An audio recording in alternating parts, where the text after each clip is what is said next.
మా అక్కగారైన sister Mary gold గారు దేవుని వాక్యం అందించబోతూ ఉన్నారు. వీరు 3 సంవత్సరాల ఉపవాసం ఉండి ప్రార్థన చేయడం ద్వారా పరిశుద్ధాత్మతో నింపబడిన వారై ఆత్మ సంబంధమైన వరములు కలిగి ప్రభువుతో మాట్లాడుతూ దర్శనాల ద్వారా కళల ద్వారా ప్రభు సన్నిధిలో గడుపుతూ అనేక మందిని ఆత్మీయంగా సిద్ధపరుస్తూ బలపరుస్తూ ఉన్నారు. వీరు ప్రార్థన చేసి దర్శనాలను కలభావాలను తెలుసుకొని అనేక మందికి తెలియచెప్పి అనేక మంది పట్ల దేవుని యొక్క చిత్తం ఏ విధంగా ఉందో ప్రార్థన ద్వారా వారు తెలుసుకొని అనేక మందితో పంచుకుంటూ అనేక మందిని బలపరుస్తూ దేవుని సన్నిధిలో బహుబలంగా వాడబడుతున్న దైవజనులు. వీరి వాక్యాన్ని ఇప్పుడు విందాం. మనము ఆత్మీయంగా ఎదగడానికి, ఆత్మలో బలపడడానికి, పరలోక రాజ్యము చేరడానికి అసలు మనం మారు మనసు ఎందుకు పొందాం? మారు మనసు పొందడానికి గల కారణం ఏంటి? మారు మనసు పొంది బాప్తిసం పొందడానికి కారణం ఏంటి? కేవలం ఉద్యోగం కోసమేనా? కేవలం వివాహం కోసమేనా? కేవలం ధనం కోసమేనా? గృహం కోసం? దేనికోసం మారు మనసు? దేనికి? నీ మారు మనసు, నీ ఒప్పుకోలు, నీ బాప్తిస్మం దేని కొరకు? మారు మనసు పొందినప్పుడు మనకు అందరికీ తెలిసింది ఒకటే, పరలోక రాజ్యములో ప్రవేశించడానికి. మన మారు మనసు దేనికంటే మనల్ని పరలోక రాజ్యానికి చేర్చడానికి. మనము దేవుని సన్నిధిలో పాపాలు ఒప్పుకొని ఆయన బిడ్డలముగా, ఆయన చిత్తాన్ని నెరవేర్చే వాళ్ళముగా మనము సిద్ధపడినప్పుడు మనకు ఒక మార్గాన్ని ఆయన చూపిస్తాడు. అదే పరలోక రాజ్యానికి వెళ్ళే మార్గం. ఆ రోజు మనకు క్లియర్గా కనబడుతుంది. మారు మనసు పొందిన రోజు, బాప్తిసం పొందిన రోజు మన గమ్యం ఏమై ఉన్నది అనేది మనకి క్లియర్గా తెలుస్తుంది. ఆ తర్వాత ఏమైపోతుంది ఆ భక్తి? ఆ మార్గంలో ప్రయాణం చేస్తూ ఉన్నప్పుడు పౌలు గారు అంటారు, నేను గురి యొద్దకే పరిగెత్తుచున్న, అటు ఇటు చూడటంలా. మన మార్గము స్ట్రైట్గా వెళ్ళాల్సిందే. మధ్యలో ఆటంకాలు వస్తాయి. ఓ బోర్డు కనబడుతుంది ఉద్యోగం అని, అటు పరిగెత్తి ఆడు నుంచుంటే ఏమైపోద్ది? ఇంకొంచెం దూరం, సరే దీన్ని జయించి ఇంకొంచెం దూరం వెళ్తాం. వెళ్ళిన తర్వాత ఇంకొక సైడ్ ఇంకొక బోర్డు కనబడుతుంది, ధనం కావాలంటే రావచ్చని. అటు వెళ్ళిపోతారు కొంతమంది. అటు వెళ్ళిపోయిన వాళ్ళు ఏం చేస్తున్నారు అంటే, ఆ ఉద్యోగం పొందిన తర్వాత, ఆ అక్కర తీరిన తర్వాత, ఆహారం దొరికిన తర్వాత, ఆ గృహాన్ని నిర్మించుకున్న తర్వాత, ఆ తర్వాతనైనా మళ్ళీ ఎక్కడున్నాను అనే జ్ఞాపకం చేసుకోవటంలా. అది బాధ అంతా. ఏంటంటే ఎక్కడికి వెళ్ళిపోతున్నారో అక్కడ ఆగిపోతున్నారు. ఎక్కడికైతే వెళ్ళిపోతున్నారో వాళ్ళ జీవితం అక్కడ ఆగిపోతూ ఉంది. కానీ ప్రభు ఉద్దేశం అది కాదు. మనము దేని కొరకైతే దేవుణ్ణి అంగీకరించామో, దేని కొరకైతే ఆయన దగ్గరికి వచ్చామో, ఆయన పాదాలు పట్టుకున్నామో, దానిని మనము సంపాదించాలి. ఉద్యోగం కోసమో, వివాహము కోసమో, ధనము కోసమో, గృహము కోసమో, వీటి కోసం మనం ప్రభువుని అంగీకరించాల. పరలోక రాజ్యము చేరడం కోసం మనం అంగీకరిస్తే ప్రభు ఏమంటున్నాడంటే, మీరు నా రాజ్యమును, నీతిని వెతికితే ఇవన్నీ కూడా మీకు నేను ఆఫర్ ఇస్తున్నాడు అనమాట. వీటి కోసము పరలోక రాజ్యాన్ని పోగొట్టుకోబాకండి. వీటి కొరకు ఆత్మ సంబంధమైన దాన్ని పోగొట్టుకోబాకండి. వీటి కొరకు ఆలోచన చేయబాకండి. నేను నా రాజ్యమును, నీతిని వెతికే వారికి వీటి అన్నిటినీ సిద్ధం చేశానని చెప్పాడు. మన ఆత్మీయ జీవితం ఎలా ఉంది ఆలోచన చేయాలి. నువ్వు ఎక్కడ ఆగిపోతున్నావు? నీ గమ్యం ఏంటి? నీ యొక్క పరిస్థితి ఏంటి? ఆలోచన చేయాలి. ప్రభు ఆయన బిడ్డల్ని, ఎంతోమందిని ఆయన ఏర్పాటు చేసుకుంటే ఆయన కొరకు వాళ్ళు బ్రతికారు. భక్తుల పేర్లు రాయబడ్డాయి, ప్రవక్తల పేర్లు రాయబడ్డాయి. దేవుని కొరకు పోరాడి ఉన్నతంగా నడిచిన ఆ బిడ్డలందరి పేర్లు రాయబడుతున్నాయి వాక్యంలో. ఇంకా ఎంతోమంది పట్టుదల కలిగిన వాళ్ళు రాయబడలా. ఇంకా చాలామంది భక్తులు ఉన్నారు, వాళ్ళ గురించి రాయబడలేదు, కానీ వాళ్ళందరూ కూడా దేవుని కొరకు మాత్రమే జీవించిన వాళ్ళు. వచ్చింది ఉద్యోగం, కానీ దాని మీద మనసు ఎక్కువ పెట్టకుండా చేశారు ఉద్యోగాలు. చేయకుండా ఎందుకు పోతారు? ఉద్యోగం ఇచ్చింది దేవుడైనప్పుడు ఉద్యోగం చేయకుండా ఎందుకు వెళ్ళాలి? ధనం ఇచ్చింది దేవుడైతే ధనాన్ని తీసుకోకుండా ఎందుకు ఉండాలి? అన్ని విషయాలలో ఆయన ఇచ్చిన వాటిని తీసుకోవాలి, కానీ దాని మీద మనసు పెట్టకూడదు. దాని మీద పెట్టి అక్కడ ఆగిపోకూడదు. దాని మీదనే మనసు పెట్టి దాని మీద అక్కడే ఆగిపోకూడదు. ప్రభువు నిన్ను ఎందుకు మారు మనసులోనికి నడిపించాడు అంటే, ఆయన సన్నిధిలో నువ్వు ఎందుకు కూర్చొని ఉన్నావంటే ఆయన చేతిలో ఒక ఆయుధంలాగా వాడబడ్డానికి, దిగజారిపోవడానికి కాదు.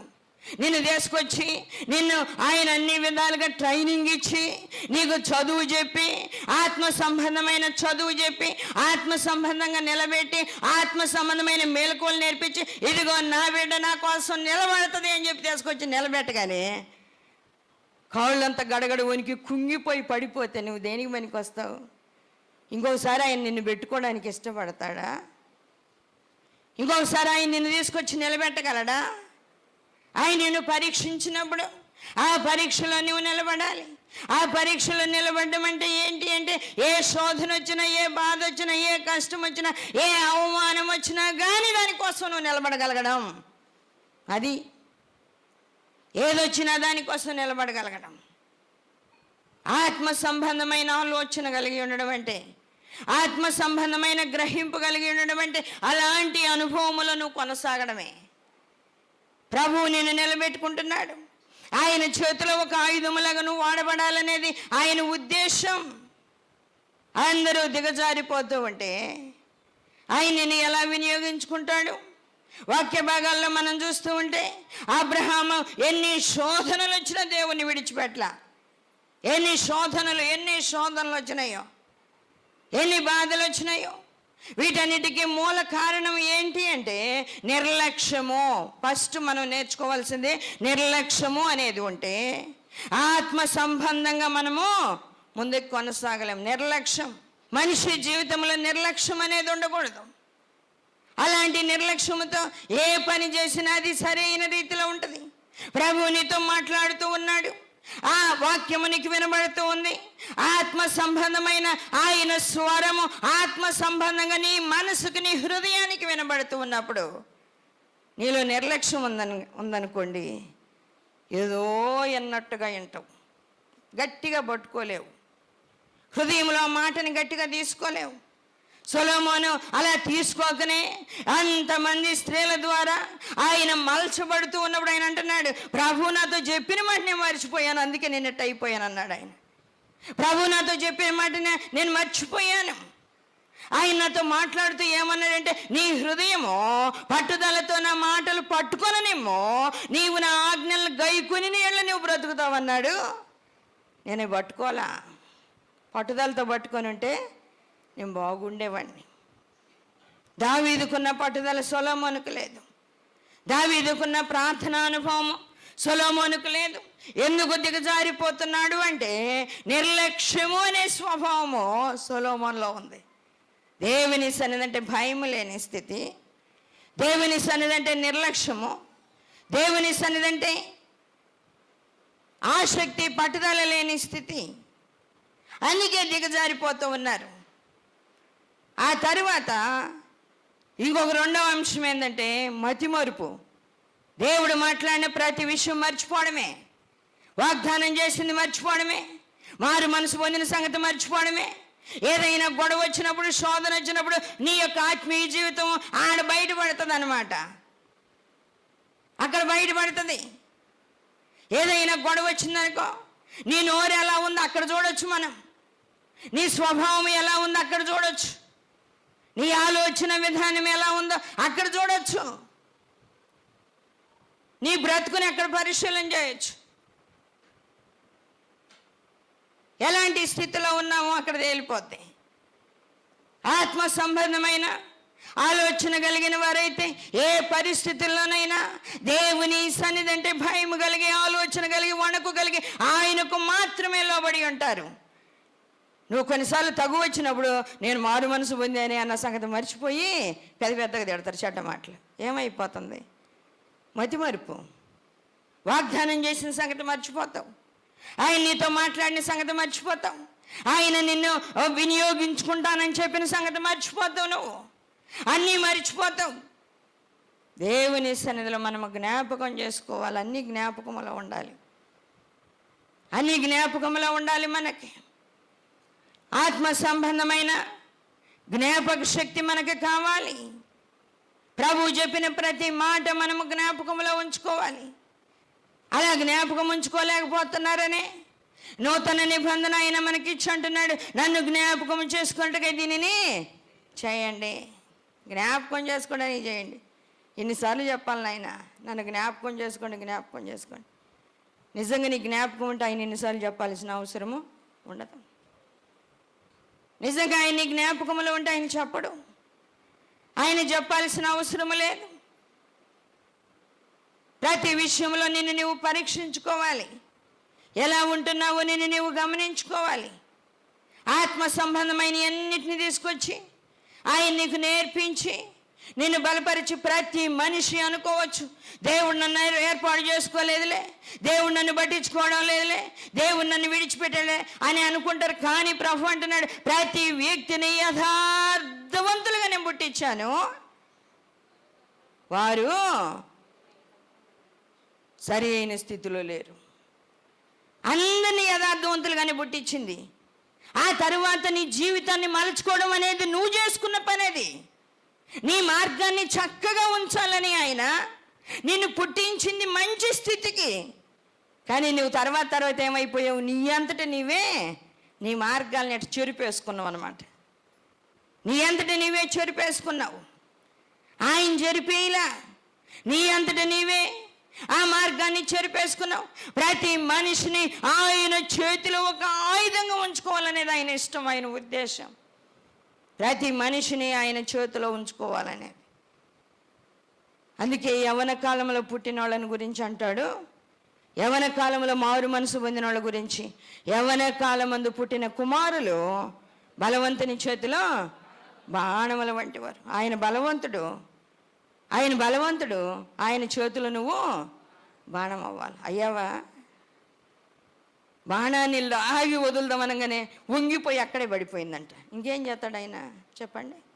నిన్ను వాడుకుందామని చూస్తే, నిన్ను ఒక బాణంగా చేసి ఆయన వదులుతూ ఉంటే, సాతాను మీదకి ఆయన నిన్ను బాణంగా వదులుతూ ఉంటే, ఆయన వదిలినప్పుడు ఆ సమయంలో నువ్వు కృంగి పడిపోతే ఇంకొకసారి ఆయన నిన్ను ఎలా నమ్మగలడు, ఎలా వినియోగించుకోగలడు, ఎలాంటి ఆ పనులు నీకు అప్పగించగలడు?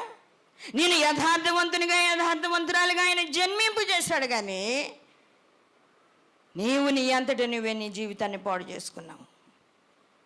ఎవరు పాడు చేయలే, నువ్వే పాడు చేసుకున్నావు. వంక అన్నమాట.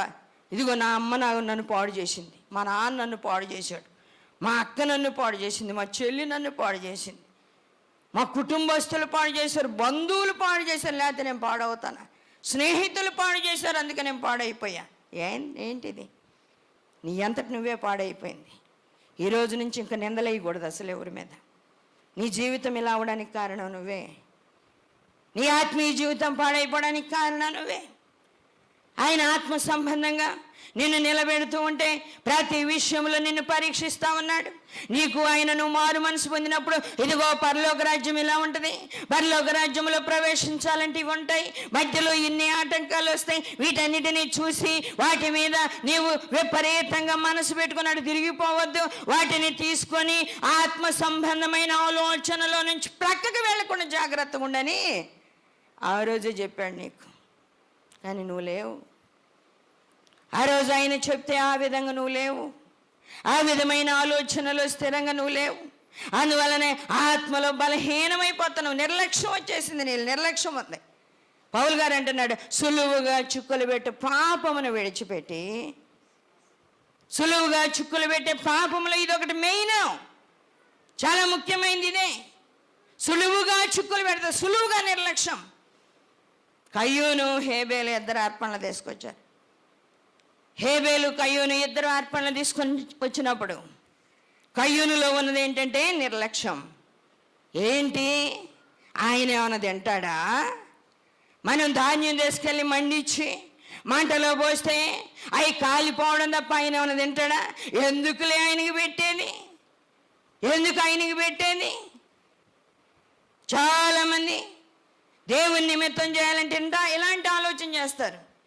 పిల్లలకుంటే బాగుంటుంది కదా, నాకుంటే బాగుంటుంది కదా, నేను చేస్తే బాగుంటుంది కదా, నా కోసం దాచుకుంటే బాగుంటుంది కదా అని ఆలోచన చేస్తారు. దేవుని కాడికి వస్తే ఇలాంటి ఆలోచనలు వస్తాయి. అదే నిర్లక్ష్యంతో కూడిన ఆలోచన, నిర్లక్ష్యంతో కూడిన ఆలోచన. ప్రభు నీకు ప్రారంభంలో నేర్పాడు. ఆయనను అనుసరించువారు ఎలా ఉండాలని నేర్పించాడు. ఆయన అనుసరించువారు ఎలా ఉండాలో, ఏ రూల్స్ పాటించాలో ఆయన నేర్పించాడు. ఆ రూల్స్ అన్నీ కరెక్ట్గా ఉన్నాయా నీకు? నీ హృదయం అనే డైరీలో ఉన్నాయా? నీ హృదయం అనే డైరీలో రాసుకుని ఈరోజు చదువుతున్నావా? ఎక్కడ తప్పిపోలేదా? ఎప్పుడు తప్పిపోలేదా? హృదయాన్ని తెరవాలి. హృదయంలో రాసుకొని పెట్టుకున్నారు. దేవుడు హృదయంలో రాశాడు. ఆ రాసిన దాన్ని నువ్వు చదువుకోవాలి. అప్పుడప్పుడు ఆ పుస్తకం తెరిచి చదువుకుంటే ఏ రూల్స్ ఉన్నాయి, ఏం చెప్పాడు, ఏం చేయాలి, ఎలా ఉండాలి అనేది నీకు అర్థమవుతుంది. కానీ అన్నిటిలో నిర్లక్ష్యం. దేవునికి ఇచ్చే విషయంలో, ప్రార్థించే విషయంలో, వాక్యం చదివే విషయంలో, పిల్లల్ని పెంచే విషయంలో అన్నిటిలో నిర్లక్ష్యమే. స్వార్థపూరితమైన మనసు. నాకు నాకు నాకు నాకు నాకు అన్ని కుటుంబాలతో సమానంగా చూసుకున్నప్పుడు నాకు నా కుటుంబానికి కావాలంటారు. అదే కుటుంబంలో ఉన్న వ్యక్తులందరినీ పరిశీలనగా చూసినప్పుడు ఆ కుటుంబానికే సంబంధించినైతే అది కేవలం నాకే కావాలంటారు. కుటుంబంలో కూడా మళ్ళీ ఏంటిది? దేవుని సన్నిధిలో ఆలోచించాలి. కయ్యూను అలాంటి నిర్లక్ష్య ధోరణితో దేవుని దగ్గర నుంచి పోగొట్టుకున్నాడు. ఏశావు కూడా నిర్లక్ష్య ధోరణితో పోగొట్టుకున్నాడు. ఏశావు పోగొట్టుకున్నాడు.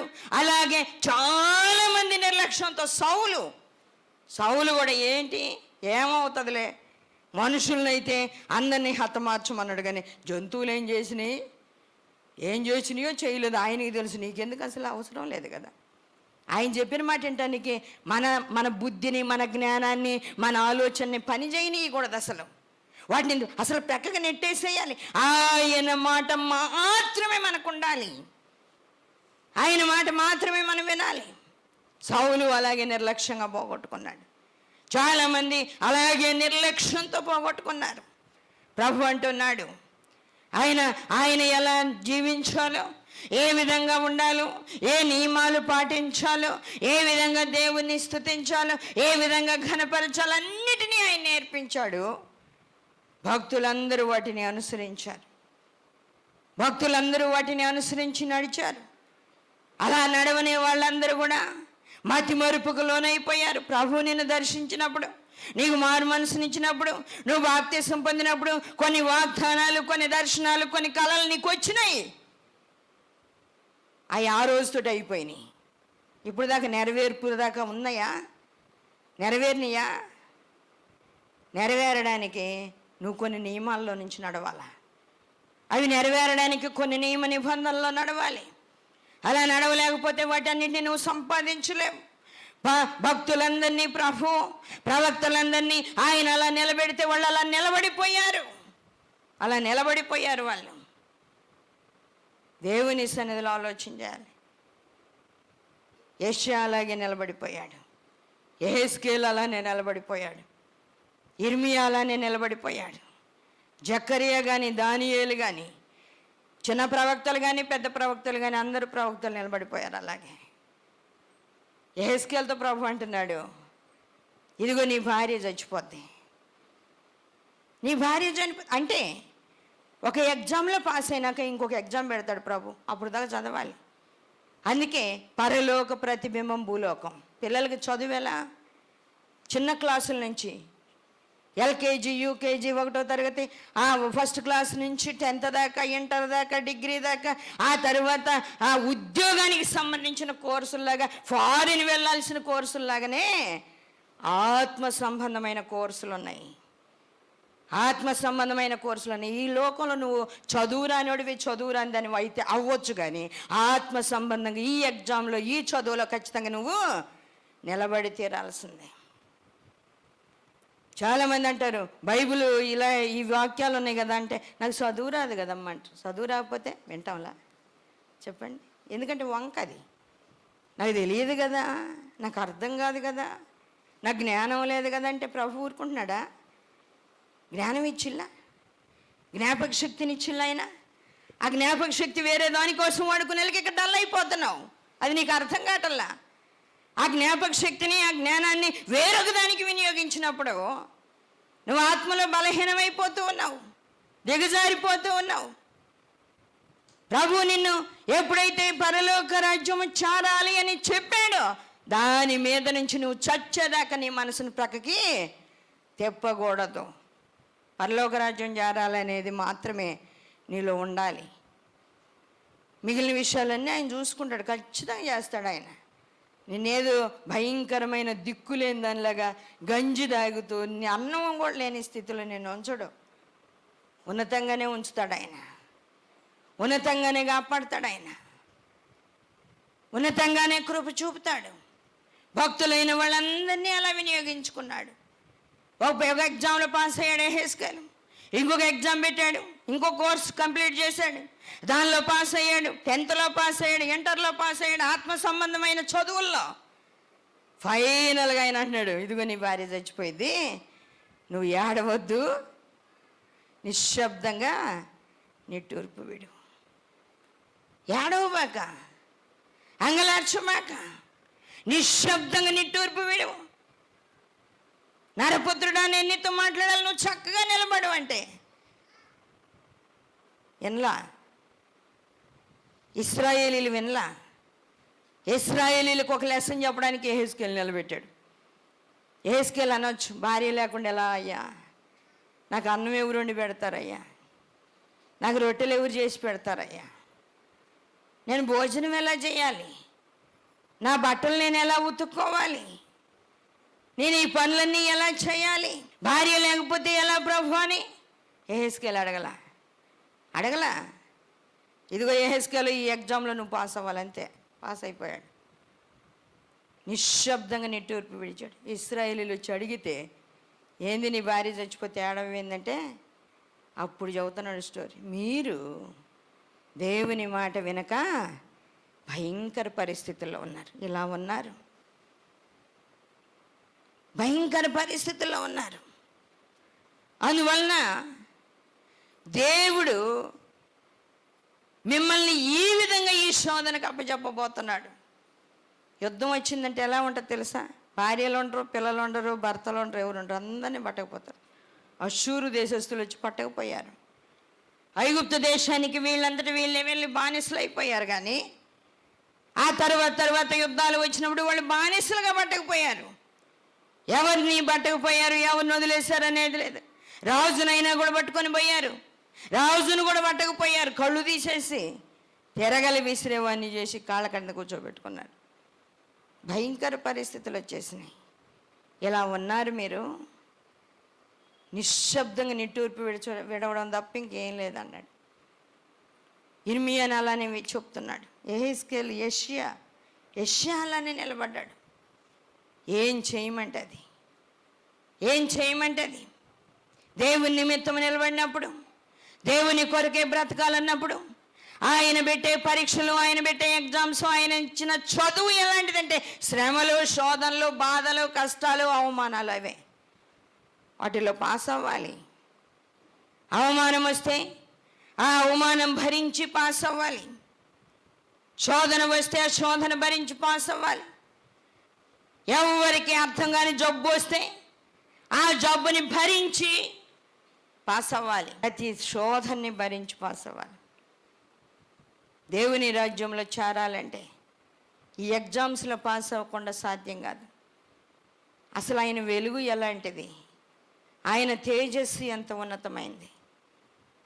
అబ్రహాము, ఇస్సాకు, యాకోబులు పైకి వెళ్ళిన తర్వాత వెలుగుని హత్తుకుంటున్నారు.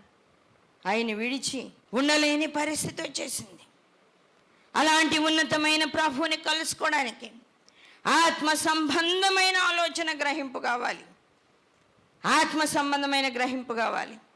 ప్రభు అంటున్నాడు, మీరు ఆత్మ సంబంధంగా ఉన్నతంగా ఉండాలి అన్నప్పుడు, ఆత్మ సంబంధమైన ఉన్నతమైన ఆలోచన కలిగి ఉండాలనుకున్నప్పుడు ఇలా మొరపెట్టాలి అని చెప్తున్నాడు. విలాప వాక్యములు మనం చూస్తే, విలాప వాక్యములు 2వ అధ్యాయం 18వ వచనం, జనులు హృదయపూర్వకంగా యెహోవాకు మొరపెట్టుదురు. సియోను కుమారి ప్రాకారమా, నదీ ప్రవాహము వలె దేవారాత్రము కన్నీరు పారనిమ్ము, విరామము కలగనీయకుము, నీ కంటి పాపను విశ్రమింపనీయకము. ప్రార్థన చేయకపోయినా కంటి నిండా నిద్రపోతారు చాలామంది. వాక్యం చదవకపోయినా దిగులు లేదు, నిద్ర వస్తుంది బాగా కదా. నిద్ర రాకపోతే దిగులు, కానీ వాక్యం చదవకపోతే ఏం దిగులు? నిద్రపోకపోతే దిగులు పడతారు చాలామంది. నిద్రపోకపోతే దిగులు వస్తుంది వాళ్ళకి. వాక్యం చదవకపోయినా దిగులు రాదు, ప్రార్థన చేయకపోయినా దిగులు రాదు, దేవుని చిత్తాన్ని నెరవేర్చకపోయినా దిగులు రాదు.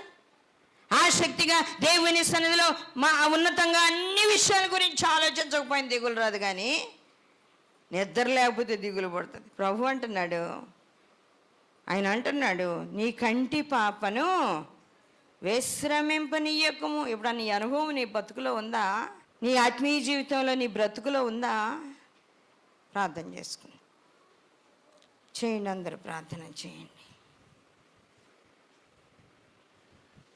కృప కలిగిన దేవా, సర్వాధికారి అయిన తండ్రి, మీకే వందనాలు, స్తుతులు, స్తోత్రాలు, స్తోత్రాలు, స్తోత్రాలు. మహోన్నతుడా, పరిశుద్ధుడా, ఉన్నత పరిశుద్ధ స్థలంలో నివసించే రాజా, దేవా, మీకే కోట్ల కొలది స్తోత్రాలు. వాక్యం విన్న ప్రతి బిడ్డను బలపరచండి, ఆత్మతో నింపండి, శక్తితో నింపండి, సాతాన్ తంత్రాలపై జయం ఇవ్వండి. ఆత్మీయంగా శారీరకంగా బలపరచండి ప్రభా. నెమ్మది దయచేయండి నాయన, జయ జీవితం దయచేయండి. ఏవి ఉన్నాయో ఏవి లేవో, ఆత్మ సంబంధమైన ఏ మెట్లో ఉన్నారో గ్రహింపు దయచేయండి.